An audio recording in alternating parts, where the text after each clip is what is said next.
kita ini sama-sama dari satu kampus kayak ITS, otomatis yang bisa kita yang kekuatan utama kita itu digambar gitu, digambar, ilustrasi, terus juga kebetulan teman-teman juga ada yang suka nulis cerita juga, jadi kayak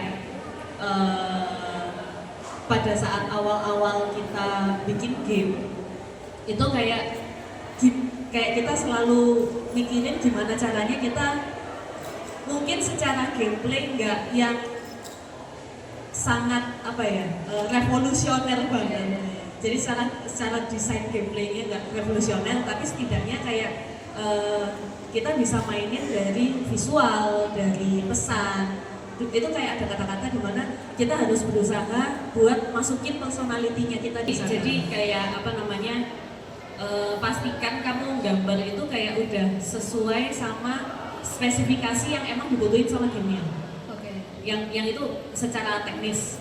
Terus juga yang kedua adalah jangan terlalu sayang sama gambarmu.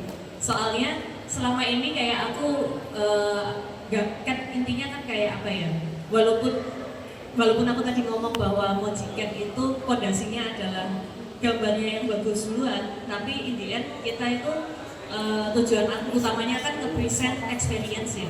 Kalau misalnya kayak kita udah desain sebuah game, gini, kalau game itu kita perlu banyak playtest, kita perlu segera dicoba lah intinya buat kita ngerti game ini fun atau enggak, game ini itu works atau enggak, apakah ini worth buat dilanjutin atau enggak, kayak gitu kan. Jadi kayak gambar kita itu mesen tujuan itu dulu. Nah, kadang-kadang proses itu kita banyak buang ide, banyak salah komunikasi sih namanya. Kan kita kan otomatis, apalagi kayak kita lintas disiplin ini yang paling kelihatan adalah teman-teman artis sama teman-teman programmer ini kan kayak satunya pakai otak kiri, satunya pakai otak kanan gitu kan. Jadi kadang-kadang ini justru sering terjadi perselisihan itu di situ gitu. Kayak aku pengen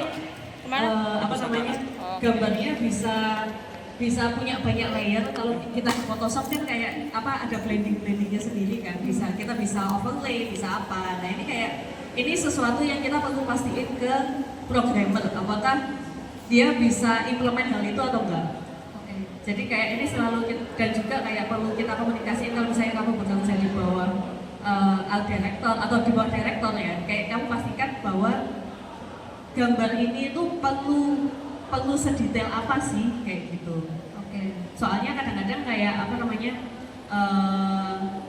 kita juga perlu memikirkan optimasi juga. As in kita nggak mungkin bikin gambar yang terlalu HD untuk dimasukkan ke game, padahal itu cuman background satu gitu misalnya, atau cuman cutscene satu gitu. Dan itu nanti gamenya bakal buka anyway gitu kan. Jadi itu yang perlu ada batasan-batasannya. Jadi kayak gitu sih. Terus kalau dari sisi ilustratornya sendiri tuh sebenarnya dalam pembuatan game tuh ada beberapa peran sih. Kayak mungkin kalau pembuatan film animasi kan ada kayak lupa ya sih yang bikin sketsa itu storyboarding kayak gitu. Kalau juga mungkin ada yang teman-teman juga belum tahu itu ada apa aja sih perannya ilustrator gitu.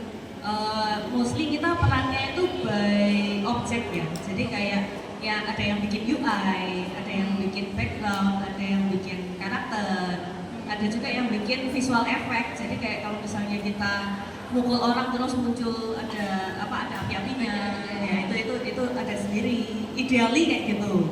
Cuman kalau misalnya pas lagi merintis awal-awal ya semuanya kita satu orang yang ngerjain. Dan juga kayak karena di Mojicat kita in a way sempat ngerjain itu semua. Jadi ketika kita bisa jadi satu orang ini dia bakal di project A, yang kalau sekarang ya bisa jadi di project A dia bakal garap buat properti, buat environment gitu kan. Di project selanjutnya dia mungkin garap UI gitu.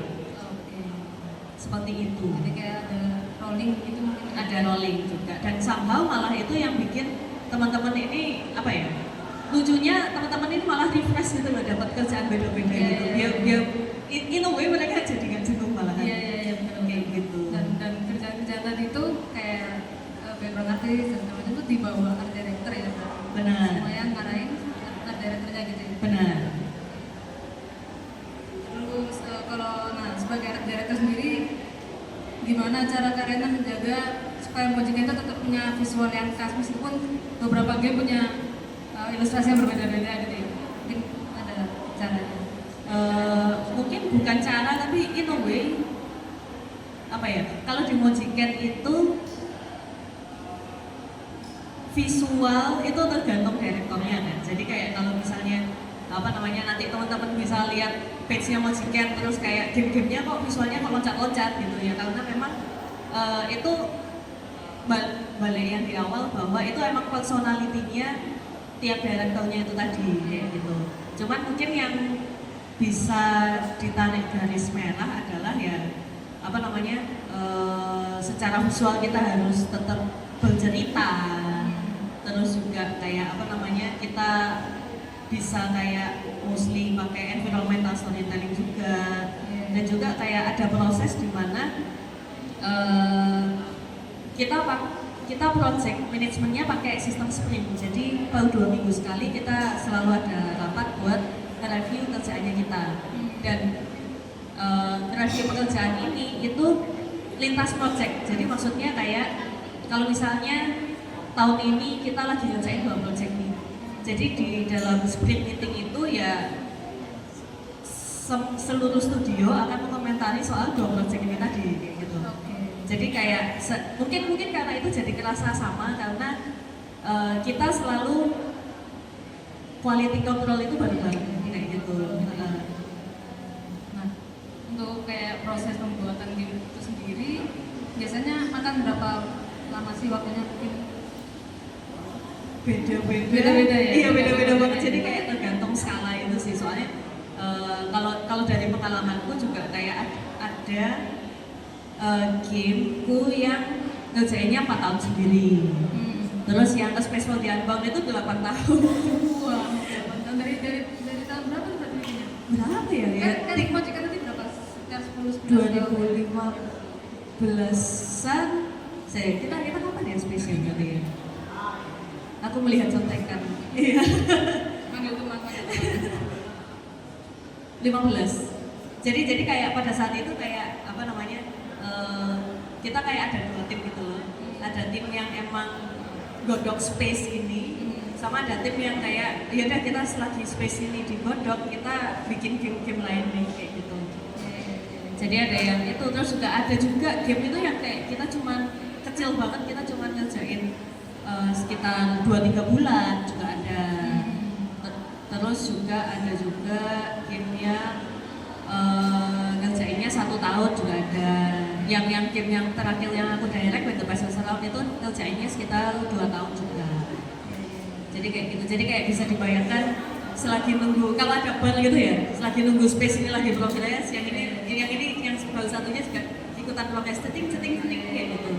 Dan in a way itu malah bantu kita buat apa ya, game-game kecil yang kita rilis sebelum space itu justru membantu kita untuk bikin Space for the Unbound ini jadi lebih bagus lagi, lebih matang gitu ya. Lebih matang karena kayak kita udah dapat ilmunya habis rilis anime, ya udah kayaknya ini bisa dipakai buat space deh. Habis itu kita rilis apa lagi, kita bisa masukin lagi ke space. Jadi kayak in a way progresnya tetap jadi apa ya? Kita jadi pelan-pelan tahu kekuatan kita di mana sih sebenarnya kayak gitu. Jadi kayak ada project yang besar yang dikerjakan dalam waktu lama, ada yang project kecil-kecil. Iya.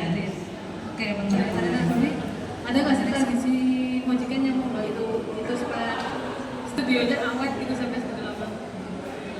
Aku lagi bikin tradisi apa?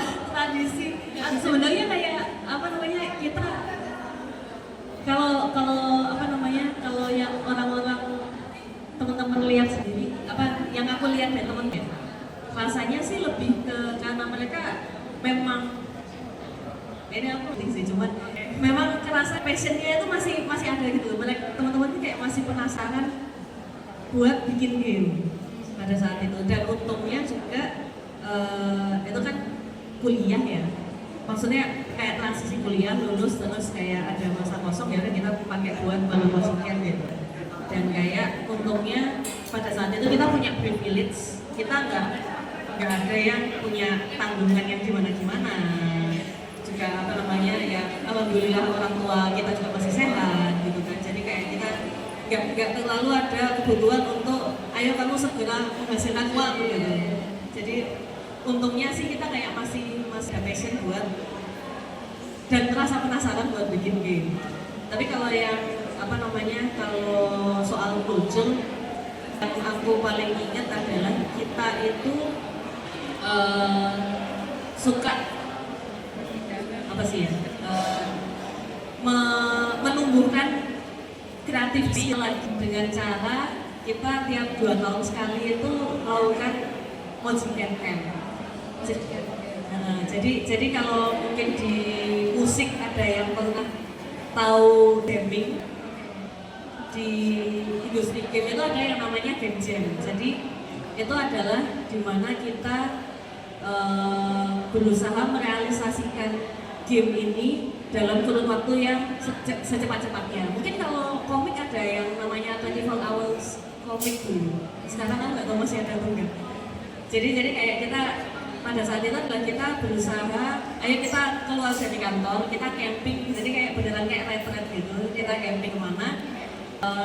Ayo kita coba selama masa camping itu kita coba bikin game. Jadi ya pada saat itu dan apa ya, kayak justru dengan kayak gitu terus kayak kita batasannya jadi lebih nyeleneh lagi gitu kan. Kayak kamu nggak perlu mikirin ini bakal apa namanya, bakal laku di pasar atau enggak. Yang penting kayak coba kita bikin game yang cari ide-ide yang aneh-aneh lah intinya kayak gitu. Dan somehow kayak di satu sisi itu bisa bikin kita lebih dekat juga sesama sesama orangnya, bonding juga. Terus juga kayak di satu sisi kayak kita jadi bisa keluar dari rutinitas kita yang kayak industri banget gitu. Jadi kita bisa lebih eksperimental lagi. Co-founder gimana Mojjiken Studio ini terbentuk? Terbentuknya sebenarnya ya apa namanya, dari waktu aku akhir-akhir kuliah. Jadi kayak aku dan beberapa temanku itu bentuk berinisiatif untuk ayo kita bikin studio sendiri. Jadi kayak emang sebelumnya teman-teman ini apa namanya sudah pernah kerja di studio game lain. Jadi kayak mereka ada keinginan untuk coba yuk kita bikin game kita sendiri seperti itu. Jadi tujuan dari terbentuknya ini apa ya? Ya kita mau bikin game sih, mau bikin game dan kayak coba kayak apa namanya, ketimbang ikut orang lagi, apakah kita bisa bikin IP-nya kita sendiri dan bisa jual. Ya. Terus yang kedua, kira-kira nanti ada upcoming game yang akan dipublish? Apakah Ada, tapi kayaknya belum bisa aku reveal. Jadi nanti kayaknya di reveal-nya kalau lancar, di reveal-nya mungkin akan di Januari, tapi coba deh. Januari tahun besok. Gitu. Kemudian gimana pandangan kakak terhadap industri game di tahun berikutnya? Apakah nanti industri game ini akan berkembang atau malah industri game ini akan mati? Kalau aku lihat kayak industri game terutama yang Indonesia ya emang lagi naik-naiknya, dimana teman-teman kayak mulai ngerti caranya jualannya gimana, udah dapat niche-nya juga kayak siapa aja, target marketnya siapa, dan ternyata kayak lumayan bagus ke depannya.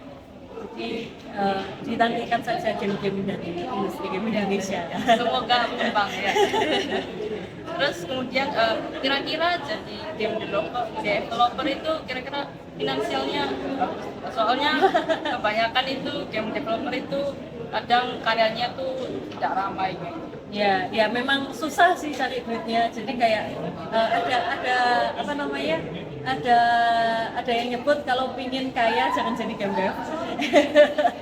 Tapi karena kita orangnya bebal, jadi kayak kita tetap cari cara supaya gimana caranya setidaknya ini bisa menghidupi kita. Cuman kayak kalau kamu mau jadi kaya raya atau ya intinya yang sangat profitable, merasa mendingan dipikirkan deh kamu jadi kayak gitu. Terus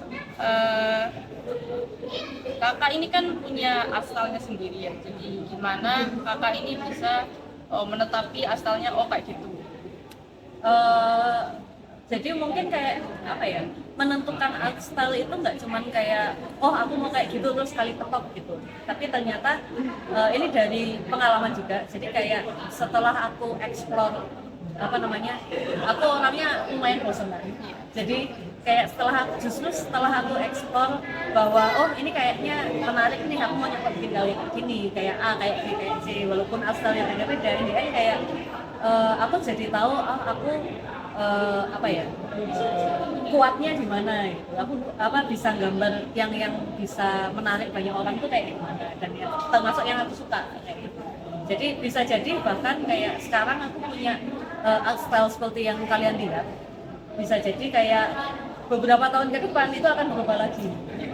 Soalnya kayak in the end kayak apa ya, ketimbang kita mikirin art style mungkin kayak lebih mikirin kayak apa ya, kamu interestnya di mana sih? Oke. Kira-kira ini ada seniman kak, ada seniman lain yang mempengaruhi cara kakak ini gambar? Ada, tapi mungkin akan berubah sepanjang game. Tapi kayak yang personally aku suka banget itu ada Yuko Higuchi. Jadi apa namanya, gambarnya emang apa namanya ya, arsirannya detail, dia juga pakai cat air, dan itu kayak merasa itu yang sampai saat ini masih jadi panutanku banget. Terus kalau untuk kakak sendiri ada proyek sendiri yang masih dikerjakan nggak hari ini? Kalau Sekarang masih, jadi kayak apa namanya, ada gamenya Mojiken otomatis, ada yang lagi aku direct satu, cuman aku belum bisa reveal apa-apa. Terus juga di luar game dev kan aku suka bikin ringkat kecil-kecil guysnya itu, kayak ya aku lagi coba bikin apa namanya, merchandise baru. Kemudian ini dia, sebagai art director dan co-founder Mojiken Studio, apakah nanti akan terus di dunia industri game atau nanti ada rencana untuk melakukan hal lain? Harapanku sih aku tetap di industri game ya, soalnya kayak apa ya, udah entah kenapa cara kerja otakku itu kayak segala ide aku kan kayak bikin karya itu tujuannya adalah selalu pengen sharing soal suatu ide kan. Nah kayak cara eksekusinya kayak selalu balik ke berupa video game kayak gitu. Jadi mungkin kayak apa, harapanku sih aku pengen tetap ada di industri game. Cuman kalau lagi bosan atau apa, kayak on the side aku bisa kayak aku mau bikin merch nih, aku mau bikin ini, tapi kayak aku harapannya tidak akan meninggalkan industri game. Berarti yang terakhir kayaknya sudah ditanya sih. Jadi apa yang kakak ingin sampaikan kepada para game developer pemula terlepas dari bidangnya mereka yang mau ke arah programmer, artis, atau bahkan yang masih ragu terhadap pilihan mereka? Ini yang tadi aku sebut soal apa, jargonnya studio game itu adalah fail fast fail forward. Jadi apa ya, jangan terlalu sayang sama ide. Jadi dengan kalian fail fast, jadi dengan kalian gagal lebih dulu, kalian bisa lebih cepat juga untuk move on dari kegagalan itu tadi, dan lebih cepat juga untuk belajar aku gagalnya kenapa sih. Oke, berarti ada hal yang perlu aku bawa, ada hal yang perlu aku tinggal. Oke, sekarang udah selesai. Jadi terima kasih kak udah Sama-sama. mau